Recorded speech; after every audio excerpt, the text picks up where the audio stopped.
നമസ്കാരം. മലയാളത്തിലെ ആദ്യത്തെ ഗ്രാഫിക് നോവലായിട്ടുള്ള പന്നിമലത്തിന്റെ സ്രഷ്ടാവ് ജോഷി ബെനഡിക്റ്റ് ആണ് ഇന്ന് സി മലയാളം ന്യൂസിൽ അതിഥിയായി ചേർന്നിട്ടുള്ളത്.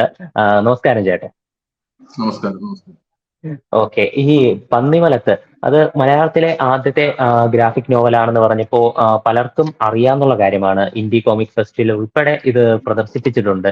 അപ്പോ എന്താണ് ഈ പന്നിമലത്ത്? പന്നിമലത്ത് എന്ന് പറയുന്ന ആ ഒരു രചനയെ പറ്റി ഒന്ന് പറയാമോ? അറിയാത്ത ആളുകൾക്കും കൂടി ഒന്ന് അറിയാൻ വേണ്ടി. പന്നിമലത്ത് എന്ന് പറയുന്നത് അതിന്റെ കഥയെപ്പറ്റി പറഞ്ഞു കഴിഞ്ഞാല് ഒരു കേരള ഗ്രാമത്തിൽ നടക്കുന്ന ഒരു ചെറിയ സംഭവമാണ്, ചെറിയ കഥ. നമുക്ക് ചുറ്റുവട്ടങ്ങളിൽ നടക്കുന്ന ഒരു കഥയെ ബേസ് ചെയ്തിട്ട്, അതായത് അയാളുടെ ജീവിതത്തിൽ കുറച്ച് ഉഴപ്പി ജീവിക്കുന്ന ഒരാളാണ്. അപ്പൊ കുറച്ച് ചീട്ടുകളിയൊക്കെ ആയിട്ട് നടക്കുന്നു. അപ്പൊ അയാളുടെ ലൈഫിൽ ഉണ്ടാവുന്ന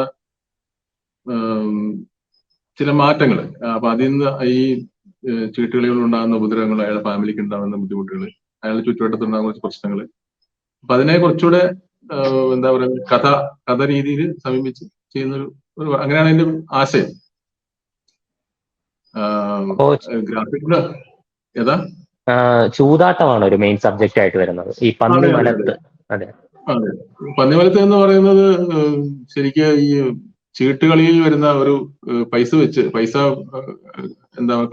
കളിക്കുന്ന ഒരു കളിയുടെ ഒരു പേരാണ്.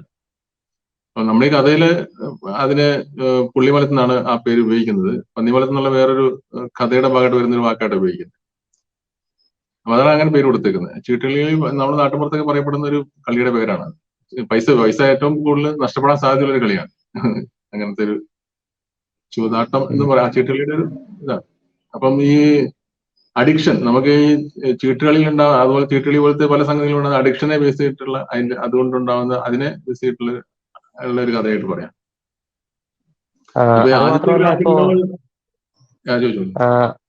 അതെ, അത് മാത്രമല്ല ഈ ചൂതാട്ടം ഇത്തരം സബ്ജക്ട് എന്നൊക്കെ പറയുമ്പോൾ കുറച്ചുകൂടെ മെച്യൂർഡ് ആയിട്ടുള്ള ഓഡിയൻസിന് വേണ്ടിയിട്ടാണ്. അപ്പോ അഡൾട്ട്സിനെ ഉദ്ദേശിച്ചുകൊണ്ടുള്ള സബ്ജക്ട് തന്നെയായിരുന്നു ഇത്? അല്ലത് കുറച്ച് മുതിർന്ന ആൾക്കാർക്കാണ് ഇത് ഇഷ്ടപ്പെടുക, ഈ തീമൊക്കെ. അപ്പൊ കുട്ടികൾക്കൊന്നും ഇഷ്ടപ്പെടാൻ സാധ്യതയുള്ള ഒരു വിഷയമല്ല ഇത്. പിന്നെ കഥ പഠിച്ചിട്ടുള്ള സീരിയസ് ആയിട്ടുള്ള വിഷയം. അതെ, സീരിയസ് ആയിട്ടുള്ള ഒരു കഥ പറച്ചിലും ആ രീതിയാണ്. ഈ ചൂതാട്ടം എന്നുള്ളത് കൊണ്ട് മാത്രമല്ല, ചൂതാട്ടം അതിന്റെ ഒരു ഭാഗമായിട്ട് വരുന്ന ഒരു സംഗതിയാണ്. ഒരു സമൂഹത്തിൽ ഒരു ഫാമിലിക്ക് ഉണ്ടാവുന്ന, അവരുടെ ഫാമിലിയിൽ ഉണ്ടാകുന്ന സംഭവങ്ങളാണ് ശരിക്കും ഇതിന്റെ അടിസ്ഥാനപരമായിട്ടുള്ള സംഗതി. ചൂതാട്ടം, ഈ അഡിക്ഷൻ, ചൂതാട്ടത്തിലുള്ള അഡിക്ഷൻ, ചീട്ടുകളിലുള്ള അഡിക്ഷൻ അതിന്റെ ഭാഗമായിട്ട് വരുന്നു. അപ്പൊ അതാണ് ഈ കഥയെ മുന്നോട്ട് നയിക്കുന്ന ഒരു ഘടകം എന്നുള്ളതാണ് നമ്മൾ ഈ അഡിക്ഷനെ പറ്റിയുള്ള കഥയാണെന്ന് പറയാൻ കാരണം. അപ്പൊ അത് കഥയുടെ മുന്നോട്ടുള്ള പോക്കിന് ഒരു ഭാഗമായിട്ട് മാറുന്നതുകൊണ്ടാണ് എന്താ പറയാ ഈ അഡിക്ഷന്റെ ഒരു കഥയായിട്ട് പറയുന്നത്. പിന്നെ താങ്കൾ ആദ്യം പറഞ്ഞതുമാതിരി മലയാളത്തിലെ ആദ്യത്തെ ഗ്രാഫിക് നോവൽ എന്ന് പറയുമ്പോൾ, മുമ്പും നമ്മുടെ മലയാളത്തിൽ അങ്ങനത്തെ ഇതിനുള്ള സാമ്യമുള്ള വർക്കുകൾ ഉണ്ടായിട്ടുണ്ട്, ഗ്രാഫിക് നോവൽ എന്ന് പറയാവുന്ന.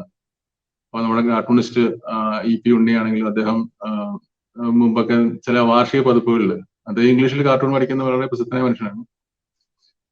അപ്പൊ അദ്ദേഹം മലയാളത്തിൽ നമ്മുടെ ചില വാർഷിക പതിപ്പുകൾ, മാതൃഭൂമി വാർഷിക പതിപ്പ്, ഓണപ്പതിപ്പ്, അങ്ങനത്തെ ഇതിലൊക്കെ ചില 5-6 പേജുള്ള ഗ്രാഫിക് കഥകൾ, അത് ബ്ലാക്ക് ആൻഡ് വൈറ്റിലാണ്. അദ്ദേഹത്തിന്റെ ഡ്രോയിങ് സ്റ്റൈലിൽ ചിലപ്പോൾ അറിയാൻ തോന്നും. അത് നല്ല സാമൂഹ്യ വിഷയങ്ങളെ ആധാരമാക്കിയിട്ട് ചെറിയ സംഭവങ്ങൾ ആധാരമായിട്ടുള്ള ചെറിയ വർക്കുകളൊക്കെ മുമ്പ് വന്നിട്ടുണ്ട്. അപ്പോ പിന്നെ നമ്മുടെ ഈ എന്താ പറയാ, ഈ ചില പിന്നെ നമ്മുടെ പ്രസിദ്ധ സംവിധായകൻ G. അരവിന്ദന്റെ ചെറിയ ലോകം വലിയ മനുഷ്യനും, അതും ഒരു ഗ്രാഫിക് കഥയല്ല, അത് ഈ പറഞ്ഞ സമൂഹത്തിലെ വിഷയങ്ങളെ ആധാരമാക്കിയിട്ട് അറിയാൻ തോന്നുന്നു അതിനെപ്പറ്റി, അല്ലേ? അപ്പൊ അത് അങ്ങനത്തെ കുറച്ച് വർക്കുകളൊക്കെ വന്നിട്ടുണ്ട്. പക്ഷെ കൂടുതൽ ഈ പൊളിറ്റിക്കൽ സറ്റയർ എന്നുള്ള രീതിയിലൊക്കെ അല്ലേ അത് കൂടുതലായിട്ട് ഇങ്ങനെ നമുക്ക് വന്ന് കണ്ടിട്ടുള്ളത്. പക്ഷെ ഈ ഒരു ഗ്രാഫിക്കൽ നോവൽ അത് അടിസ്ഥാനമാക്കി ആദ്യമായിട്ട് വരുന്നത് പന്നിമലത്ത് ആണെന്ന് തോന്നുന്നു. അങ്ങനെ പറയാം. അങ്ങനെ പറയുന്നത് തെറ്റൊന്നുമില്ല. ഞാൻ പറയാം, അങ്ങനത്തെ ഇന്ന് സാമ്യമുള്ള വർക്കുകൾ വന്നിട്ടുണ്ടെന്ന് പറയായിരുന്നു. പിന്നെ നമ്മുടെ ഈ പത്മരാജന്റെ തകര എന്നുള്ള കഥയെ ബേസ് ചെയ്തിട്ട് ഒരു ഗ്രാഫിക് നോവൽ രൂപത്തിൽ വന്നിട്ടുണ്ട്. അപ്പൊ അങ്ങനെ കുറച്ച് വർക്കുകളൊക്കെ വന്നിട്ടുണ്ട്. പിന്നെ ഒരു പൂർണ്ണമായ അർത്ഥത്തിൽ ഞാൻ അങ്ങനെ അവകാശപ്പെടുന്നില്ല. ഇപ്പൊ അങ്ങനെ കുറച്ച് വർക്കുകൾ വന്നിട്ടുണ്ട്, അതെനിക്ക് പറയാനുള്ളത് അതിനെപ്പറ്റി. ഇപ്പോ ഈ പന്നിമരത്തിന്റെ കാര്യം നോക്കുകയാണെങ്കിൽ തന്നെ ഇപ്പോ അത് പിക് ഫ്ലിപ്പ് എന്ന് പറയുന്ന പേരിൽ ഇപ്പോ ആമസോണിൽ അവൈലബിൾ ആണ് ഇംഗ്ലീഷ് വേർഷൻ അതിന്റെ. പക്ഷെ മലയാളം വേർഷൻ അങ്ങനെ ഒരു പൊതുവെ ഇങ്ങനെ അതിന്റെ മാർക്കറ്റിൽ ഇങ്ങനെ കണ്ടില്ല. അതെന്താണ് മലയാളം ഇല്ലാതെ ഇംഗ്ലീഷ് ഇങ്ങനെ പബ്ലിഷ് ചെയ്യാൻ കാരണം? അത് മലയാളത്തിലാണ് ഞാനിത് ആദ്യം ചെയ്തത്. നമ്മളിത് ചെയ്യുന്ന സമയത്ത് ശരിക്കും ഇതിന്റെ ഒരു വലിയ കഥയുണ്ട് ഇത് ചെയ്യുന്നതിന്റെ പിന്നില്. കാരണം നമ്മുടെ ഒരു ഞാൻ വരയ്ക്കുന്ന ആളാണ് ബേസിക്കലി. അപ്പം അനിമേഷൻ ഫീൽഡിലാണ് വർക്ക് ചെയ്യുന്നത് എന്റെ പ്രൊഫഷണലി. അപ്പൊ ഞാൻ വർക്ക് ചെയ്ത സ്റ്റുഡിയോയിൽ നിന്ന് മുമ്പ് കുറെ വർഷങ്ങൾക്ക് മുമ്പ് കുറച്ച് വിദേശ ഗ്രാഫിക് നോവലുകളൊക്കെ കണ്ടിട്ടുണ്ട്. അപ്പം അല്ല, നമ്മൾ മുമ്പ് തന്നെ ഈ ചിത്രങ്ങള്, നമ്മുടെ ചിത്രം വരയ്ക്കുന്ന ആളാകുന്നത് സ്വാഭാവികമായിട്ട് എല്ലാ ചിത്രങ്ങളും കാണുന്ന മലയാളത്തിൽ ഇഷ്ടം ചിത്രകഥകൾ വരുന്നുണ്ട് ആ സമയത്തൊക്കെ. അതൊക്കെ കാണുന്നുണ്ട്. എല്ലാ വർക്കുകളും നമ്മൾ കാണുന്നുണ്ട്. അപ്പൊ ഇങ്ങനെ കുറച്ച് വർക്കുകൾ കാണാനൊക്കെ ഉള്ള സാഹചര്യം ഉണ്ട്. അപ്പൊ ഞാൻ ഈ പുറത്തുനിന്ന് കണ്ടെന്ന് പറഞ്ഞ വർക്കുകൾ ഓരോ ഞാനൊരു 5-6 പുസ്തകങ്ങളെ കണ്ടത്. അപ്പൊ അത് 1-2 ഫ്രഞ്ച് പുസ്തകങ്ങളൊക്കെ ഉണ്ടായിരുന്നു അതിനകത്ത്. പക്ഷെ അത് ഒന്നിനൊന്ന് വളരെ വ്യത്യസ്തമായിരുന്നു. ഗ്രാഫിക് നോവലാണ് ബേസിക്കലി അല്ല. പക്ഷെ അത് ഒന്നും ബേസിക്കലി നമുക്ക് ഗ്രാഫിക് നോവലിന്റെ രൂപമുണ്ട്. ചിത്രങ്ങളിലൂടെ കഥ പറയുക, കുറച്ച് എഴുത്തുകളൊക്കെ ഉണ്ടാവും. ചിലപ്പോൾ എഴുത്തില്ലാത്ത ചിത്രങ്ങളിലൂടെ മാത്രം ഒരു ആശയം പറയുന്ന പുസ്തകങ്ങളുണ്ടാവും. ആ ബേസിക്കുള്ള രൂപമുണ്ട്. എന്നാലും അത് ഓരോന്നും ഓരോ പരീക്ഷണങ്ങളായിരുന്നു. അപ്പൊ അന്നേരം എനിക്കിത് ഇങ്ങനെ ചെയ്യണം എന്നുള്ള തോന്നലുണ്ടായിട്ടില്ല. പിന്നീട് കുറെ കാലം കഴിഞ്ഞു നമ്മുടെ മനസ്സിൽ പല ഈ കഥകൾ പോലെ ഓരോ ആശയങ്ങളൊക്കെ ഉണ്ടാവില്ല പല സമയങ്ങളിൽ. അപ്പൊ ഇത് അനിമേഷൻ ഷോർട്ട് ഫിലിം ആക്കാമെന്ന് ആലോചിക്കും. പിന്നെ നമ്മളെ ഒരു നാട്ടു രീതി അനുസരിച്ചിട്ട് നമ്മുടെ മനസ്സിലൊരു കഥയുണ്ടെങ്കിൽ നമ്മൾ അത് സ്വാഭാവികമായിട്ടും ചെയ്യുന്നത് സിനിമയാക്കാൻ പറ്റുമോ, സിനിമാക്കാരോട് കേൾപ്പിക്കാൻ പറ്റുമോ എന്നാണ് നമ്മൾ ആലോചിക്കുന്നത്. ഇപ്പോഴത്തെ നമ്മുടെ കേരളത്തിലെ രീതി അങ്ങനെയൊക്കെയാണ്. സിനിമയ്ക്കാണ് ഏറ്റവും കൂടുതൽ ജനപ്രിയ അല്ല, ജനങ്ങൾ കൂടുതൽ കാണുന്ന ഒരു സംഗതി ആയതുകൊണ്ടായിരിക്കും അതിലേക്ക്. അപ്പൊ അങ്ങനെ ഒരു ചില ആശയങ്ങളൊക്കെ മനസ്സിലുണ്ടായിരുന്നു. പിന്നീട് ഒരു ഘട്ടത്തിൽ ഞാൻ ജോലി ചെയ്യുന്ന സ്ഥാപനത്തിൽ നിന്ന് അവിടുത്തെ ആ സ്ഥാപനം നിന്ന് വന്ന ഘട്ടം വന്നു. അപ്പൊ എനിക്ക് തിരിച്ച് വീട്ടിൽ വന്ന് കുറച്ച് സമയം കിട്ടി. അപ്പോഴാണ് യാദൃശ്യമായിട്ട് എങ്ങനെയാ ആലോചന വന്നത് എനിക്കിപ്പോ പറയാൻ പറ്റുന്നില്ല. എങ്ങനെയോ ഒരു ഗ്രാഫിക് നോവൽ എന്റെ മനസ്സിലുള്ള ഒരു ആശയം ഗ്രാഫിക് നോവൽ ഇത് ചെയ്തു നോക്കാം എന്നുള്ളൊരു ഒരു ആലോചന വന്നു. അപ്പൊ അങ്ങനെ ഒരു ആലോചന വന്നു കഴിഞ്ഞാൽ പെട്ടെന്ന് നമുക്ക് ചെയ്യാനുള്ള ഒരു രൂപം കിട്ടിയില്ല എന്നുള്ളൊരു ഉറപ്പ് കിട്ടിയ പോലെ തോന്നലായി. അപ്പൊ ഞാൻ പെട്ടെന്ന് അങ്ങനെ തന്നെ ചെയ്യാന്നുള്ളൊരു ഉറപ്പായി. അപ്പൊ ഒരു ആശയങ്ങൾ മനസ്സിലുണ്ടായിരുന്നു. അപ്പൊ ഈ പറഞ്ഞ പന്നിവലത്തിന്റെ കഥ അങ്ങനെ ഒരു 2-3 മാസം കൊണ്ട് അത് എഴുതി പൂർത്തിയാക്കി. അപ്പൊ അത് എഴുതുമ്പോഴും രസമായിരുന്നു. എഴുതുമ്പോഴുള്ള ഒരു കഥ എഴുതുക എന്നുള്ളൊരു സംഗതി. പിന്നീട് കഥ എഴുതി പൂർത്തിയാക്കി. പിന്നെ വരയ്ക്കാൻ വേണ്ടി അത് വരയ്ക്കാൻ ഉള്ള പ്ലാനായി അടുത്ത ഘട്ടം. അപ്പൊ വരയ്ക്കാൻ വേണ്ടിയിട്ട് നമ്മൾ ഇത് ഒരു ഗ്രാഫിക് വരയ്ക്കുമ്പോൾ നമ്മൾ പല സംഗതികളുണ്ട്. എന്താ പറയുക, ഇതിന്റെ അത് കഥാപാത്രങ്ങളുടെ രൂപം എങ്ങനെയായിരിക്കണം, അതിന്റെ കഥ നടക്കുന്നത് എവിടെയാണ്, അവരുടെ വീട് എങ്ങനെയായിരിക്കും, അതിന്റെ വീടിന്റെ രൂപങ്ങൾ എങ്ങനെയായിരിക്കും, അതിനെപ്പറ്റി നമ്മൾ കൃത്യമായ ധാരണ ഉണ്ടാക്കണം ആദ്യം ചെയ്യുന്നതിന് മുമ്പ്. അപ്പോഴാണ് നമുക്ക് കൃത്യമായിട്ട് വരയ്ക്കാൻ പറ്റുന്നത്. അപ്പം ഇതൊക്കെ ഒരു സഹായമായത് നമ്മുടെ ജോലിയുടെ ഭാഗമായിട്ട് സ്റ്റോറി ബോർഡുകളൊക്കെ ചെയ്യുന്നുണ്ട്. അപ്പം അതൊക്കെ ഓരോ ഷോട്ടുകളുടെ തുടർച്ചകളാണല്ലോ. ഷോട്ടിന്റെ കണ്ടിന്യൂവേഷൻ നമ്മൾ നോക്കാറുണ്ട്. അങ്ങനെ പല അതിന്റെ ക്യാരക്ടേഴ്സിന്റെ ഡിസൈന്. അപ്പൊ അനിമേഷൻ സ്റ്റോറി ബോർഡ് ആയാലും നമ്മുടെ ലൈവ് ആക്ഷന് വേണ്ടിയുള്ള സ്റ്റോറി ബോർഡ് ആയാലും ഒക്കെ അതിന് ചില തുടർച്ചകളും അനിമേഷൻ നമ്മൾ ക്യാരക്ടറിന്റെ ഡിസൈൻ ഒക്കെ ചെയ്യുന്നതുകൊണ്ട്. അപ്പൊ ലൈവിലായാലും നമ്മൾ ക്യാരക്ടേഴ്സിന്റെ എന്താ പറയാ കോസ്റ്റ്യൂം ഡിസൈൻ, അവരുടെ ലുക്ക് എങ്ങനെയായിരിക്കും, അങ്ങനത്തെ കാര്യങ്ങളൊക്കെ ചെയ്തു. അപ്പൊ അതൊക്കെ ഇത് സഹായിച്ചെന്നാണ് എനിക്ക് തോന്നുന്നത്.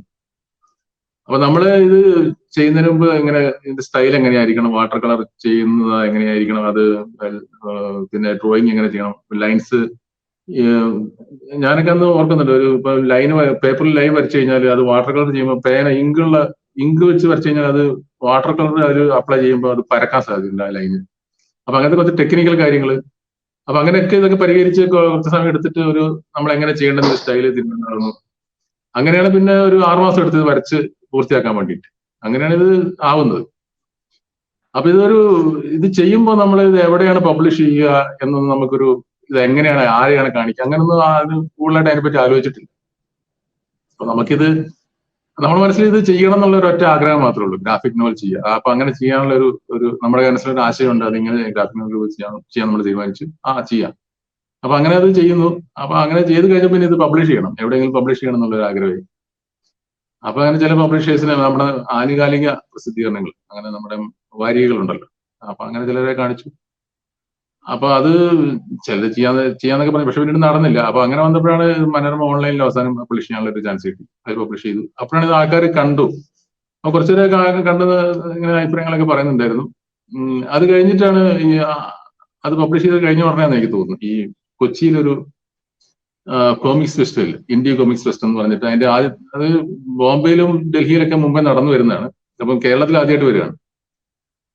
അപ്പം കൊച്ചിയിലാണ്. അപ്പൊ അവര് എന്നെ കോണ്ടാക്ട് ചെയ്തു, ഇങ്ങനെ ഒരു ഗ്രാഫിക് നോവൽ ചെയ്തിട്ടുണ്ടല്ലോ, അത് അതിന്റെ പുസ്തകമായിട്ട് വരണം, ഇവിടെ എക്സിക്യൂട്ട് ചെയ്യണം എന്ന് പറഞ്ഞു. അപ്പൊ ഞാൻ അവരോട് പറഞ്ഞു, ഇങ്ങനെ ഇത് പുസ്തകമൊന്നും ആയിട്ടില്ല, ഇങ്ങനെ ഒരു പബ്ലിഷ് ചെയ്തിട്ട് മാത്രമേ ഉള്ളൂ. അപ്പൊ അവർ പറഞ്ഞു, നിങ്ങൾ തൽക്കാലം രണ്ട് എന്താ പറയാ ഡിജിറ്റൽ കോപ്പി എടുത്തിട്ട് വാ, ഒരു പുസ്തക രൂപത്തിലാക്കിയിട്ട് അതിവിടെ വെച്ചിട്ട് നമുക്ക് അത് ഇതിൽ പങ്കെടുക്കാം എന്ന് പറഞ്ഞു. അപ്പൊ ഞാൻ അതെനിക്കത് കൊള്ളാവുന്ന ഐഡിയ ആയിട്ട് തോന്നി. അപ്പൊ ഞാൻ പെട്ടെന്ന് തന്നെ ഇവിടെ കമ്പ്യൂട്ടർ സെന്ററിൽ പോയിട്ട് നമ്മളറിയുന്ന ആൾക്കാരുണ്ട്, അവിടുന്ന് ഒരു പുസ്തക രൂപത്തിലാക്കിയിട്ട് ഡിജിറ്റൽ പ്രിന്റ് 2 കോപ്പി എടുത്തിട്ട് കൊച്ചിയിൽ പോയി അതിൽ പങ്കെടുത്തു.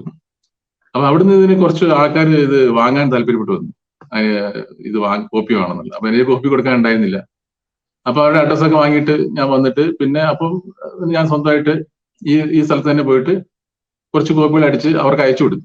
അപ്പൊ അങ്ങനെ വന്നപ്പോൾ അപ്പൊ ഞാൻ ഫേസ്ബുക്കിലൊക്കെ എന്റെ ഫേസ്ബുക്കിലൊക്കെ അത് ഇട്ടു, അതിനെ പറ്റി ഇട്ടു, ഇങ്ങനെ പുസ്തകമായിട്ടുണ്ട്. അപ്പൊ കുറച്ചുകൂടെ അന്വേഷണങ്ങൾ വന്നു, അപ്പൊ കുറച്ചുകൂടെ കോപ്പികൾ പ്രിന്റ് ചെയ്യേണ്ടി വന്നു. അങ്ങനെയാണ് ഇത് മലയാളത്തിൽ വന്നത്. അങ്ങനെ മലയാളത്തിൽ വന്ന് അപ്പോഴും നമ്മൾ വിചാരിക്കുന്ന പോലെ ഇത്ര ആൾക്കാർ കണ്ടാൽ പോരല്ലോ എന്നുള്ളൊരു എന്താ ഒരു നിരാശയാണോ എന്താ ഒരു ഇത് നമ്മളിൽ നിൽക്കുന്നുണ്ട്. അപ്പോഴെന്റെ ചില സുഹൃത്തുക്കളൊക്കെ പറഞ്ഞത് ഇംഗ്ലീഷ് ആക്കുകയാണെങ്കിൽ കുറച്ചുകൂടെ നന്നാവാൻ സാധ്യതയുണ്ട്, കുറച്ചുകൂടെ പബ്ലിഷ് ചെയ്ത് കഴിഞ്ഞാൽ കുറച്ചുകൂടെ ആൾക്കാരിലേക്ക് എത്താൻ സാധ്യതയുണ്ട്.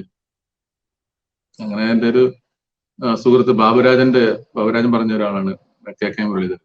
അപ്പൊ അന്ന് മുരളി ബോംബെയിലാണ് മൂപ്പര് ബേസ് ചെയ്തിരിക്കുന്നത്, പ്രൊഡക്ഷൻ ഡിസൈനറാണ്. അപ്പം മുരളി അന്ന് എനിക്ക് പരിചയമില്ല, ബാബുരാജനെ പരിചയപ്പെടുത്തുന്നത്.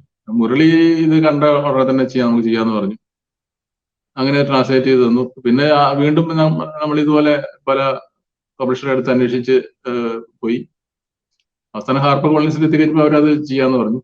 അപ്പൊ അങ്ങനെയാണ് ഇപ്പൊ അത് പുസ്തകമായിട്ട് വന്നിരിക്കുന്നത്. ഹാർപ്പർ കോളിൻസ് ആണ് പബ്ലിഷ് ചെയ്തിരിക്കുന്നത്. ആമസോണിൽ അത് ആമസോൺ വഴിക്കും വാങ്ങാൻ പറ്റും, പിന്നെ ബുക്ക് സ്റ്റോറിലൊക്കെ കിട്ടുന്നുണ്ട്. ഇപ്പൊ ഒരു നന്നായിട്ട് പോകുന്നുണ്ടെന്നാണ് എനിക്ക് മനസ്സിലായിട്ടുള്ളത്. അങ്ങനെ അതിന്റെ കഥ അങ്ങനെയാണ്. ഒരു 2014 കാലഘട്ടത്തിൽ ചെയ്ത വർക്കാണിത്. അതിപ്പോഴാണ് ഒരു എന്താ പറയുക കുറച്ച് ആൾക്കാരിലേക്ക് എത്തുന്ന രീതിയിലേക്ക് ആയിട്ടുള്ളത്, ഇംഗ്ലീഷ് ആയി കഴിഞ്ഞപ്പോ. ഇപ്പൊ ഇംഗ്ലീഷ് ആയി കഴിഞ്ഞപ്പോ അതിന്റെ ചില റൈറ്റ്സ് ഒക്കെ വന്നു കഴിഞ്ഞപ്പോ ആൾക്കാർ അതിന്റെ മലയാളം ചോദിക്കുന്നുണ്ട്. പക്ഷെ മലയാളം ഇപ്പൊ നമ്മുടെ കയ്യിൽ ഇല്ല. നമ്മളത് വീണ്ടും കുറച്ച് കോപ്പികൾ അടിക്കാൻ വേണ്ടി ആലോചിക്കുന്നു. അങ്ങനെ നിൽക്കുകയാണ്. ഇപ്പൊ നേരത്തെ പറഞ്ഞതുപോലെ തന്നെ ഈ മലയാളം വേർഷൻ ആദ്യം പുറത്തിറക്കിയപ്പോ അത് അർഹിച്ചിരുന്ന ഒരു ഓഡിയൻസിനെ കിട്ടാതിരുന്ന ഒരു അവസ്ഥയുണ്ട്. ഇപ്പൊ സാധാരണ നമ്മുടെ ലിറ്ററേച്ചറിലൊക്കെ ആണെങ്കിൽ സാധാരണ നോവലുകൾ, സാധാരണ റിട്ടൺ ആയിട്ടുള്ള മറ്റ് രചനകൾ വാങ്ങാനായിട്ട്, അത് വായിക്കാനായിട്ട് കൂടുതൽ ആളുകളുണ്ട്. ഈ ഗ്രാഫിക് നോവൽ, അതുപോലെ തന്നെ ഈ കോമിക് ബുക്കുകൾ, അതും സീരിയസ് കണ്ടന്റ്സ് ഡിസ്കസ് ചെയ്യുന്ന കോമിക് ബുക്കുകളും പിന്നെ ഗ്രാഫിക് നോവൽസും, ഇതൊക്കെ ആളുകൾ കാണാനും പിന്നെ അതിലേക്ക് ഇവിടെ നമ്മുടെ ഈ കേരളത്തിനകത്ത് അതിന് ഒരു ഓഡിയൻസിന്റെ കുറവുണ്ട്. അത് എന്തുകൊണ്ടാണെന്നാണ് തോന്നിയിട്ടുള്ളത്? അത് ചിലപ്പോ ഈ ഇങ്ങനെ ഗ്രാഫിക് നോവൽ എന്നുള്ളൊരു വിഭാഗത്തിനെ പറ്റി ചിലപ്പോ അറിവില്ലാത്തതുകൊണ്ടാണോ, അങ്ങനെയാണോ എന്ന് എനിക്ക് തോന്നിയിട്ടുണ്ട്. ഇത് പിന്നെ ചിലപ്പോ നമുക്ക് നമ്മുടെ ഈ മലയാളികൾക്ക് ചിലപ്പോൾ സാഹിത്യം എന്നുള്ളത് വായിക്കാനായിരിക്കും കൂടുതൽ ഇഷ്ടം. ഈ ഗ്രാഫിക് നോവൽ പോലത്തെ അല്ല, അത് ഒരു ചെറിയ മോശം കാര്യമോ അങ്ങനെയൊന്നുമല്ല ഞാൻ പറയുന്നത്. അത് ഓരോ ആൾക്കാരുടെ ഓരോ ഇഷ്ടങ്ങളാണല്ലോ, അങ്ങനെ നമുക്കൊന്നും പറയാനില്ല. പക്ഷെ ഇവിടെ പൊതുവെ ഗ്രാഫിക് നോവലിലൊരു ഒരു എന്താ പറയുന്നത്, അത് അറിയാത്തോണ്ടായിരിക്കും എനിക്ക് തോന്നുന്നു. കുറെയൊക്കെ ചിലപ്പോ അറിയുകയാണെങ്കിൽ കുറച്ച് ആൾക്കാർ ഇതിലേക്ക് വരുമായിരിക്കും. പിന്നെ എന്നോട് ചോദിച്ചൊരു സംഗതി, ഇത് ഗ്രാഫിക് നോവൽ എന്ന് പറയുമ്പോൾ അത് കളർ പേജുകളാണ്. കളർ പേജ് ആയി കഴിയുമ്പോൾ ഒരു ഇത് എന്ന് വെച്ചാൽ അതിന് കോസ്റ്റ് കൂടും, എങ്ങനെ സ്വാഭാവികമായിട്ടും. കാരണം ഈ സാധാരണ ബ്ലാക്ക് ആൻഡ് വൈറ്റിൽ പ്രിന്റ് ചെയ്യുന്ന നോവലാകുമ്പോൾ അതിന് അത് അത്രയും പേജുകൾ ആണെങ്കിൽ പോലും ഇതിന് വില ഭയങ്കരമായിട്ട് വ്യത്യാസം വരുന്നുണ്ടാവും. അത് പ്രിന്റിംഗ് കോസ്റ്റ് ആണത്, അത് അതിന്റെ യാഥാർത്ഥ്യമാണത്. അപ്പൊ അങ്ങനെ വ്യത്യാസം വരുമ്പോഴൊക്കെ ചിലർ അതിന് ബുദ്ധിമുട്ട് പറയുന്നുണ്ട്. അപ്പൊ അവരത് ഇത് കളറാണെന്നുള്ളതൊന്നും അല്ല, അവരത് ആലോചിക്കേണ്ട ആവശ്യമില്ല. അവരവരുടെ വശത്ത് നോക്കുമ്പോൾ വില കൂടുതലുമായി പറയുന്നു. ഒരു നോവൽ വാങ്ങുന്നതും ഒരു ഗ്രാഫിക് നോവൽ വാങ്ങുന്നതും തമ്മിലുള്ള അങ്ങനെയാണ് താരതമ്യം ചെയ്യുന്നത്. അങ്ങനെ താരതമ്യം ചെയ്താൽ നടക്കാത്തൊരു കാര്യമാണ്. കാരണം ഇത് ആ കോസ്റ്റിലേ പ്രിന്റ് ചെയ്യാൻ പറ്റുള്ളൂ നമുക്ക്. അപ്പൊ കുറച്ച് വില കൂട്ടി തന്നെ കൊടുക്കേണ്ടി വരും. അപ്പൊ ഈ പന്നിമലത്ത് ഈ ഇംഗ്ലീഷിൽ നേരത്തെ ഇറക്കിയെന്ന് പറഞ്ഞു, പിക് ഫ്ലിപ്പ് എന്ന് പറഞ്ഞ പേരില്. അപ്പോ അതെ. ഇംഗ്ലീഷിൽ ഇറക്കിയതിന് ശേഷം ഇതിന്റെ ഒരു സ്വീകാര്യത എങ്ങനെയായിരുന്നു? അതാണ് ഇംഗ്ലീഷിൽ ഇറക്കിയിട്ട് കുറച്ച് നന്നായി വന്നിട്ടുണ്ടെന്നാണ് എനിക്ക് മനസ്സിലായിട്ടുള്ളത്. കാരണം നമ്മുടെ കേരളത്തിനെ അപേക്ഷിച്ച് ഡൽഹി, ബാംഗ്ലൂർ ഭാഗങ്ങളിലൊക്കെ കുറച്ചുകൂടെ ആൾക്കാർ ഇത് ഇഷ്ടപ്പെടുന്നു വാങ്ങാൻ. ഈ ഗ്രാഫിക് നോവൽ ചിലപ്പോൾ മുമ്പേ അവിടെ ശീലമുള്ളതുകൊണ്ടായിരിക്കോ, അങ്ങനെ അറിയില്ല. ഏതായാലും കുറച്ചുകൂടെ വ്യത്യാസം ഉള്ളതായിട്ടാണ്, നന്നായിട്ട് ഉള്ളതായിട്ടാണ് എനിക്ക് മനസ്സിലായിട്ടുള്ളത്. ഇപ്പൊ ഇറങ്ങിയിട്ട് 2 മാസം കഴിഞ്ഞിട്ടേ ഉള്ളൂ. അതിന്റെ കൃത്യമായിട്ടുള്ള സംഗതികളൊന്നും കിട്ടിയിട്ടില്ല. എന്നാലും നമ്മള് ചില ഈ നമുക്ക് പേഴ്സണലായിട്ട് എന്താ പറയാ, ഫേസ്ബുക്കിൽ മെസ്സഞ്ചർ വഴി മെസ്സേജ് വരിക, മെയില്, അങ്ങനെ പുറമേ നിന്ന് കേരളത്തിന് പുറത്തുനിന്ന് കുറച്ച് ആൾക്കാരൊക്കെ. അപ്പൊ അങ്ങനെയാണ് മനസ്സിലായിട്ടുള്ളത്. പിന്നെ അങ്ങനെ മനസ്സിലായിട്ടുണ്ട്, കുറച്ചുകൂടെ നല്ല റെസ്പോൺസ് ഉണ്ടെന്നാണ് മനസ്സിലായിട്ടുള്ളത്. നേരത്തെ ഈ വിലയുടെ പ്രശ്നം പറഞ്ഞു. ഇതിപ്പോ പ്രിന്റിങ്ങിന്റെ ചാർജസ് ഒക്കെ ഉം. കാരണം ഇതിന് വില സാധാരണ നമ്മുടെ സാധാരണ നോവലുകളെക്കാൾ കൂടുതലായിരിക്കും. അപ്പൊ ഈ അതെ.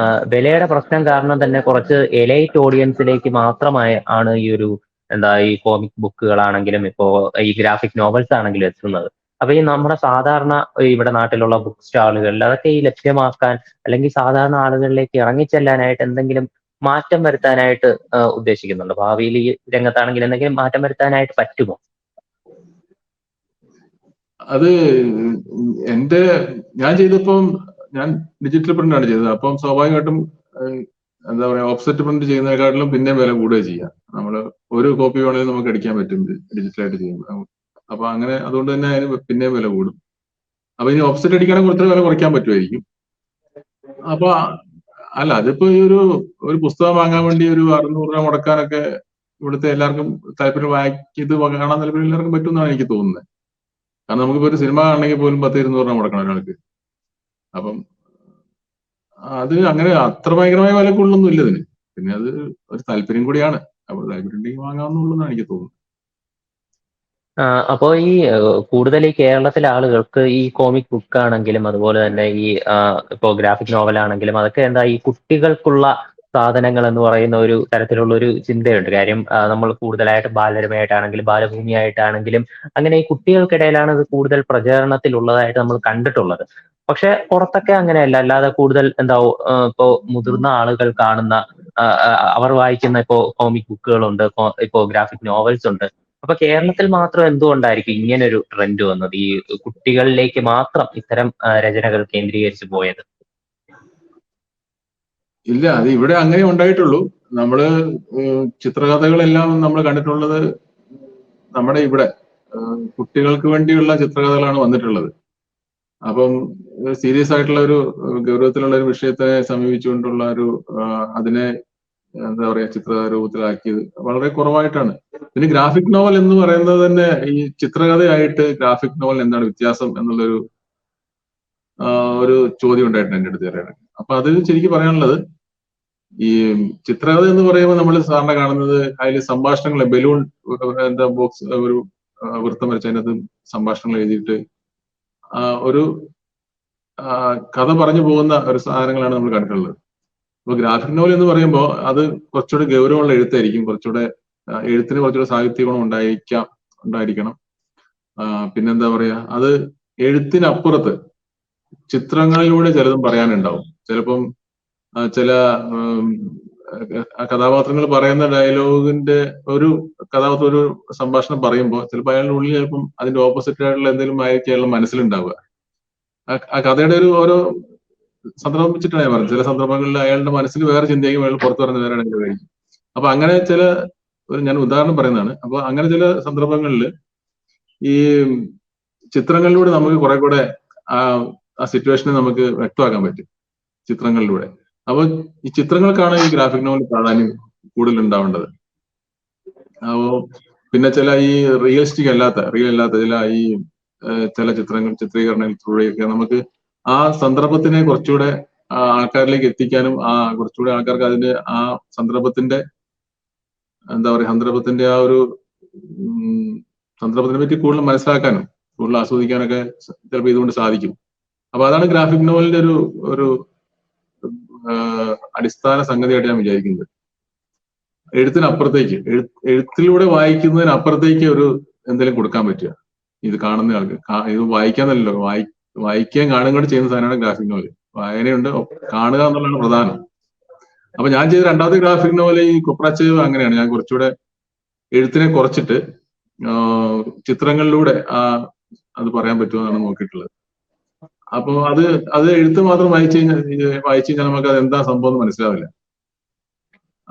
അപ്പൊ അതാണ് ചിത്രങ്ങളോട് ചിത്രങ്ങളിൽ കൂടെ സൂക്ഷ്മമായിട്ട് കണ്ടുപോയാലേ അതെന്താണെന്ന് വ്യക്തമാവുള്ളൂ. അപ്പൊ ചിത്രങ്ങളിലൂടെ കാര്യങ്ങൾ പറയുക, ചിത്രങ്ങളെ പരമാവധി ഉപയോഗിക്കാൻ പറ്റുന്നത് പോലെയൊക്കെ ഉപയോഗിക്കുക. അതിന് പരിമിതി ഒന്നുമില്ല. ഓരോരുത്തരുടെ ചിന്തയാണ്, അയാളുടെ ആലോചനയാണ്. അയാൾക്ക് എങ്ങനെ ആലോചിക്കാൻ പറ്റുന്നു, അങ്ങനെയൊക്കെ ആലോചിച്ച് അത് ചെയ്യാന്നുള്ളതാണ് ഗ്രാഫിക് നോവൽ എന്ന് പറയുന്ന സംഗതിയെ പറ്റി ഞാൻ വിചാരിക്കുന്നത്. ഇപ്പൊ മലയാളത്തിൽ ആരും അങ്ങനെ എക്സ്പ്ലോർ ചെയ്തിട്ടില്ല എന്ന് തോന്നുന്നുണ്ടോ? ഈ ഒരു അതുകൊണ്ടായിരിക്കുമോ ഇത്തരത്തിൽ ഈ ഗ്രാഫിക് നോവൽ അല്ലെങ്കിൽ കോമിക് ബുക്കുകൾക്ക് മലയാളത്തിലുള്ള ഒരു പ്രചാരണക്കുറവ്? ചിലപ്പോ ആയിരിക്കാം. ഇത് അധികം വരാത്തതുകൊണ്ട് തന്നെ ആയിരിക്കും ചിലപ്പോ. ഇപ്പൊ കുറെ ഗ്രാഫിക് നോവൽ ആൾക്കാർ ഇപ്പൊ ഇങ്ങനെ ചില കുറിപ്പുകൾ ഇതൊക്കെയാണല്ലോ, ചിലപ്പോ പത്രങ്ങളിലൂടെയൊക്കെ ഇതിനൊക്കെ റിവ്യൂ വരുമ്പോഴൊക്കെ ആൾക്കാർ ഇതിനെപ്പറ്റി ശ്രദ്ധിക്കും. അങ്ങനെയൊക്കെയാണല്ലോ ഇത് ആൾക്കാരിലേക്ക് എത്തുക, അങ്ങനെയുള്ള ആൾക്കാരിലേക്ക് അറിയാമെന്ന് എനിക്ക് തോന്നുന്നു. അപ്പം എന്റെ വർക്കായും വേറെ ആൾക്കാരുടെ ഇതിന് സാമ്യമുള്ള വർക്കുകളായാലും വരുമ്പോ അതിനൊക്കെ ഇപ്പം കോമിക്സ് ഫെസ്റ്റ് കൊച്ചിയിൽ നടക്കുന്നുണ്ട്, ഈ കൊല്ലം നടന്നിട്ടുണ്ട്. അതിന്റെ 5ാമത്തെ എഡിഷൻ നടന്നത് ഇപ്പം. അപ്പൊ അതിനെപ്പറ്റിയൊക്കെ റിവ്യൂസ് വരുമ്പോൾ ആൾക്കാർ ഇതിനെ കുറച്ചുകൂടി ശ്രദ്ധിക്കേണ്ട ഒരു സാധനമാണ്, കുറച്ച് ഗൗരവമുള്ള സാധനമാണ്. അപ്പൊ അങ്ങനെ തന്നെയായിരിക്കും ഒരു ഇങ്ങനെ സംഗതി ഉണ്ടെന്ന് അറിയുമ്പോഴാണ് ഇത് കാണാനും അറിയാനൊക്കെ തോന്നുന്നത്. അപ്പം അധികം സ്ഥാനം ഇതിനെപ്പറ്റി അറിയുക എന്നുള്ളത് തന്നെയാണ്. അപ്പൊ അറിഞ്ഞു വരുന്നതോടെ ഇത് കുറച്ചുകൂടെ ആൾക്കാർക്ക് താല്പര്യം ഉണ്ടാവാൻ സാധ്യതയുണ്ടെന്ന് വിചാരിക്കുന്നു. നല്ല ഒരു ഇതിലേക്ക് വരുമായിരിക്കും എന്ന് വിചാരിക്കുന്നു. ഓക്കെ. ഈ നേരത്തെ നമ്മളിപ്പോ ഈ കോമിക് ബുക്കുകളെ പറ്റിയിട്ടാണെങ്കിലും ഗ്രാഫിക് നോവൽസിനെ പറ്റിയിട്ടാണെങ്കിലും സംസാരിച്ചു. ഇപ്പൊ ഈ ചെറുകഥയ്ക്കും നോവലിനും തമ്മിലുള്ള വ്യത്യാസം തന്നെയാണോ ഈ ഗ്രാഫിക് നോവലും പിന്നെ ഈ കോമിക് ബുക്കും തമ്മിലുള്ളത്? എന്താണ് അതിന്റെ പ്രധാനപ്പെട്ട ഒരു ഡിഫറൻസ് ഇത് രണ്ടും തമ്മിൽ? അതായത് നേരത്തെ പറഞ്ഞതുമാതിരിയാണ് ഈ കോമിക്സും ഗ്രാഫിക് നോവലും തമ്മിൽ അത് നേരത്തെ വ്യത്യാസമുള്ളൂ. ചിത്രകഥ തന്നെയാണ് എല്ലാം. ചിത്രകഥ എന്ന് പറയുന്ന ആ വിഭാഗത്തിൽ പെടുന്നത് തന്നെയാണ്. അപ്പം പക്ഷെ ഇതില് ഗ്രാഫിക് നോവൽ എന്ന് പറയുമ്പോൾ നമ്മള് കോമിക്സില് ചിത്രങ്ങളുടെ സംഭാഷണങ്ങൾ മാത്രമേ ഉണ്ടാവുള്ളൂ. അതില് ഈ എഴുത്തില് അധികം സാഹിത്യ ഗുണം ഉണ്ടാവാൻ സാധ്യതയില്ല. കുറെ കൂടെ പുറമേ കഥ പറയുന്ന ഒരു സാധനമായിരിക്കും. എന്താ പറയാ, കുറച്ചും അതിന്റെ ഉള്ളോട്ടൊന്നും ഇറങ്ങാതെ. പിന്നെ പൊതുവെ കാണുന്നത് ഈ റിയൽ അല്ലാത്ത മറ്റേ ശക്തിമാൻ പോലത്തെ അങ്ങനത്തെ ഈ എന്താ പറയാ സൂപ്പർമാൻ, അങ്ങനത്തെ സൂപ്പർ പവർ ഹീറോസിന്റെ കഥകൾ, അല്ലെങ്കിൽ അങ്ങനെയുള്ള നമ്മൾ ഒരു സാങ്കല്പികമായിട്ടുള്ള സാധനങ്ങളാണ് പൊതുവെ കോമിക്സ് എന്ന് പറയുന്ന സെക്ഷനിൽ കാണുന്നത്. ഈ ഗ്രാഫിക് നോവൽ എന്ന് പറയുമ്പോൾ കുറച്ചുകൂടെ റിയലിസ്റ്റിക് എന്ന് പറയാണോ അത് കുറച്ചുകൂടെ എന്താ പറയാ, കുറച്ചുകൂടെ ആ വിഷയത്തിനോട്, അതായത് മനുഷ്യരുടെ കുറച്ചുകൂടെ പ്രശ്നങ്ങളിലെ ഉള്ളോട്ട് ഇറങ്ങുക, അതിനെ ആഴത്തിൽ അനുഭവിക്കുക എന്നൊക്കെ പറയുന്ന ഒരു സംഗതി ഉണ്ടല്ലോ. അങ്ങനെയൊക്കെ അതിന് പറയാൻ പറ്റുള്ളൂ. അപ്പൊ അതിന് കുറച്ചുകൂടെ പ്രാധാന്യം കൊടുത്തുകൊണ്ടും കുറച്ചുകൂടെ ഗൗരവമുള്ള എന്നും പറയാൻ പറ്റില്ല. അപ്പൊ അങ്ങനെയൊക്കെ എനിക്ക് മനസ്സിലായില്ല. അപ്പൊ നമ്മള് വരയിലൂടെ കുറച്ചുകൂടെ എഴുത്തും കുറച്ച് സാഹിത്യ ഗുണമുള്ളതായിരിക്കാം. അങ്ങനെ ആവണം നിർബന്ധമല്ല. ഇപ്പൊ എഴുത്തില്ലാത്ത ഗ്രാഫിക് നോവലും ഉണ്ടാവാറുണ്ട്, എഴുത്തില്ലാത്ത ചിത്രങ്ങൾ മാത്രമല്ല. അപ്പൊ അതിൽ എഴുത്തും വേണമെന്നില്ല. അപ്പൊ പറയുന്നത് ഇതാണ്, കുറച്ചുകൂടെ കോംപ്ലക്സ് ആയിട്ടുള്ള കഥകൾ ഡിസ്കസ് ചെയ്യുന്നതായി, കുറച്ചുകൂടെ കോംപ്ലക്സ് ആയിട്ടുള്ള കഥകൾ ഡിസ്കസ് ചെയ്യുന്നതായിരിക്കും ഗ്രാഫിക് നോവൽ. അങ്ങനെ അങ്ങനെയൊക്കെ ഒരു വൈഡായിട്ട് പറയാമെന്ന് മാത്രമേ ഉള്ളൂ. അപ്പൊ ഇതൊക്കെ നമുക്ക് ഇതിനെപ്പറ്റി ഒരു ധാരണയുണ്ട്, എന്താണ് ഇത് എന്ന്. ഗ്രാഫിക് നോവൽ നമ്മൾ കുറച്ച് കാണുമ്പോൾ നമുക്ക് മനസ്സിലാവും എന്താണ്. ഇപ്പൊ നമുക്കറിയാം നോവൽ എന്താണെന്ന് നമുക്കറിയാം. പക്ഷെ ഓരോ നോവലും വ്യത്യാസമാണ്. ഓരോരുത്തരും ചെയ്യുന്ന ഓരോ നോവലിന്റെ അതിന്റെ ചില അധ്യായങ്ങൾ ഉണ്ടാവും, ചില അധ്യായങ്ങൾ ഉണ്ടാവും. അധ്യായങ്ങളുള്ളിൽ തന്നെ പല രീതിയിലാണ് അവരത് ചെയ്യുക. ബേസിക്കലി നോവലാണ്. പലതരം നോവലുകൾ നമ്മൾ കണ്ടിട്ടുണ്ട്. പക്ഷെ അത് നമുക്ക് അറിയാവുന്നതുകൊണ്ടാണ്. പല ഓരോരുത്തരും ചെയ്യുന്ന ഓരോ രീതിയിലാണ്. ഇപ്പൊ കഥ തന്നെ വേണമെന്നില്ല, കഥ തന്നെ ആവണമെന്നില്ലല്ലോ, കഥ തന്നെ വേണമെന്നില്ല. അങ്ങനെയൊക്കെ ഉണ്ട്, പല കാര്യങ്ങളുണ്ട്. ഈ പബ്ലിഷറിനെ കണ്ടെത്താനുള്ള ഒരു ബുദ്ധിമുട്ട്, ഇപ്പോ നേരത്തെ ഇതിന്റെ പന്നിമലത്തിന്റെ കാര്യം പറഞ്ഞതുപോലെ തന്നെ പബ്ലിഷറിനെ കണ്ടെത്താനായിട്ട് ഒരു ബുദ്ധിമുട്ട് നേരിടുന്നുണ്ടോ ഈ ഓഡിയൻസിന്റെ കുറവ് കാരണം? അല്ല, അത് സ്വാഭാവികമായിട്ട് അതിന് ബിസിനസിന്റെ ഭാഗത്ത് നോക്കുമ്പോഴാണ് ഈ പബ്ലിഷർ ഇത് ബുദ്ധിമുട്ട് പറയുന്നത്. അവർക്കത് അവരും അതിൽ നമുക്ക് തെറ്റു പറയാൻ പറ്റില്ല. കാരണം അവർ ബിസിനസ്സാണ് ചെയ്യുന്നത് അടിസ്ഥാനപരമായിട്ട്. അപ്പൊ അവര് പറയുന്നത് അവര് ഇതിന് മുടക്കുന്ന ഒരു പൈസ അത് സ്വഭാവമായിട്ട് തിരിച്ചു കിട്ടുക എന്നുള്ള ഒരു ആലോചനയാണ് അതിന്റെ അടിസ്ഥാനമായിട്ട് ഉണ്ടാകുന്നത്. അപ്പൊ അത് ഇല്ല എന്നുള്ള തോന്നൽ വരുമ്പോഴാണ് അവര് അത് ചെയ്യാൻ പഠിക്കുന്നത്. അതേ എനിക്ക് തോന്നിയിട്ടുള്ളൂ. അല്ലെങ്കിൽ അവര് അത് ചെയ്യുമായിരിക്കും. ഇത് കൂടുതൽ ആൾക്കാർ വാങ്ങും എന്നുള്ള ഒരു ഘട്ടം വന്നാൽ ചിലപ്പോൾ ആൾക്കാർ അവരത് നല്ല പബ്ലിഷേഴ്സ് അത് ചെയ്യുമായിരിക്കും. ഈ പന്നിമലത്ത് സിനിമയാക്കാൻ ഉദ്ദേശിക്കുന്നുണ്ടോ? അങ്ങനെ സിനിമയാ ഒരു കഥയാണല്ലോ, സിനിമയാക്കാൻ പറ്റായികയൊന്നുമില്ല. അങ്ങനെ നമ്മൾ ഒറ്റയ്ക്ക് വിചാരിച്ചാൽ നടക്കാത്ത ഒരു കാര്യം സിനിമയാക്കാന്ന് പറയുന്നത്. അതൊരു വേറൊരു രൂപമാണ്. അതായത് അങ്ങനെ ആലോചന എന്താ പറയാ, അങ്ങനെ ഒന്നും ആലോചിച്ചിട്ടില്ല. ആക്കാൻ പറ്റാതെ സിനിമയാക്കാൻ പറ്റുമെന്ന് ചോദിച്ചാൽ പറ്റും, പറ്റുന്ന അവർക്കാണ്. അപ്പൊ അതിനുവേണ്ടി പ്രത്യേക ശ്രമങ്ങൾ നടത്തുന്നൊന്നുമില്ല. എന്താണെന്ന് എനിക്കറിയില്ല, അതിനെപ്പറ്റിയൊന്നും അറിയില്ല. ഇപ്പോ പന്നിമലത്ത് അല്ലാതെ ഇപ്പൊ പുറത്തിറങ്ങിയിട്ടുള്ള ഈ കൊപ്പച്ചേവ് അത് മാർക്കറ്റിൽ അല്ലാതെ അവൈലബിൾ അല്ല, നിലവിലല്ല അല്ലേ? അല്ല അല്ല അല്ല അത് മാർക്കറ്റിൽ കൊണ്ടുവരാനായിട്ട് ഉദ്ദേശിക്കുന്നുണ്ടോ ഉടൻ തന്നെ?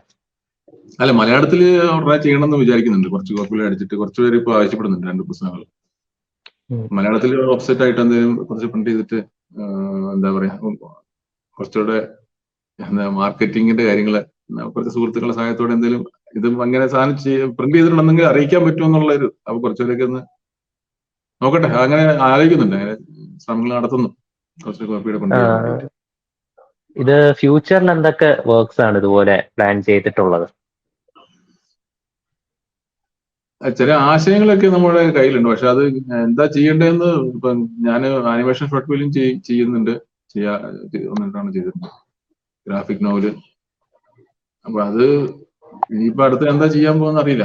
അതും ഗ്രാഫിക് നോവൽ ചെയ്യുമെന്ന് വെച്ച് കഴിഞ്ഞാല് ചിലപ്പം ചെയ്യുമായിരിക്കാം. അതൊക്കെ ഇനി വരട്ടെ. നമ്മള് ചില ആലോചനകളൊക്കെ ഉണ്ട്, അതിനെപ്പറ്റി ഒരു രൂപത്തിലൊന്നും പറയാറായിട്ടില്ല, അതേ ഉള്ളൂ. ഓക്കെ, അപ്പോ എന്തായാലും ഇത്രയും നേരം നമ്മളോട് സംസാരിച്ചതിന് വളരെയധികം നന്ദി. ഭാവിയിലത്തേക്ക് ഈ പന്നിമലത്തിന്റെ കാര്യത്തിലാണെങ്കിലും കൊപ്പച്ചേവിന്റെ കാര്യത്തിലാണെങ്കിലും മറ്റ് രചനകളുടെ കാര്യത്തിലാണെങ്കിലും എല്ലാ ആശംസകളും നേരുന്നു. Thank you. ഏറ്റവും പുതിയ വാർത്തകളും വിശേഷങ്ങളും വിരൽ തുമ്പിലറിയാൻ സീ മലയാളം ന്യൂസ് എല്ലാ ഡിജിറ്റൽ പ്ലാറ്റ്ഫോമുകളിലും ലഭ്യം.